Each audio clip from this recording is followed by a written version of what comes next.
গ্রামের এক কোণে থাকে লতা নামের এক তরুণী। তার বাবা দিনমজুর হলেও গ্রামের মানুষের জন্য অনেক কিছু করেছেন। নিজের জমি থেকে একটু অংশ কেটে একটি রাস্তা বানিয়েছিলেন, যাতে গ্রামের মানুষ স্কুলে যেতে পারে, বাজারে যেতে পারে, অসুস্থ হলে হাসপাতালে যেতে পারে। বছরের পর বছর গ্রামবাসী এই রাস্তা দিয়ে চলাচল করেছে। রাস্তাটির নামও মানুষ দিতে শুরু করল, আব্দুল হকের রাস্তা, লতার বাবার নামানুসারে। কিন্তু একদিন হঠাৎ গ্রামে পুলিশ প্রশাসন আসে। তারা ঘোষণা দেয়, এই রাস্তা সরকারি নয়, অনুমতি ছাড়া তৈরি হয়েছে, তাই আমরা ভেঙে দেব।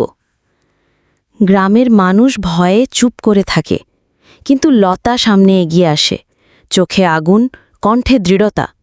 সে বলে, এই রাস্তা শুধু আমার বাবার নয়, এই গ্রামবাসীর জীবনরেখা। এই রাস্তা ভেঙে দিলে স্কুলে যাবে কিভাবে বাচ্চারা? অসুস্থ হলে হাসপাতালে যাবে কিভাবে মানুষ? পুলিশ কর্মকর্তা কড়া গলায় বলে, তুমি মেয়ে মানুষ, এসব কথায় কিছু হবে না, সরকারি সিদ্ধান্ত মানতে হবে। লতা মাথা উঁচু করে দাঁড়ায়। না স্যার, মেয়ে মানুষ মানে চুপ করে বসে থাকা নয়। আমরা রক্তঘাম ঝরিয়েই রাস্তা বানিয়েছি। আপনারা ভাঙতে চাইলে আগে আমাকে ভাঙতে হবে। গ্রামবাসী তখন একে একে লতার পাশে দাঁড়াতে শুরু করে।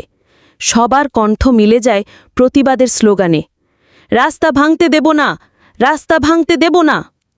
পরিস্থিতি গরম হয়ে ওঠে। পুলিশও হতবাক। এক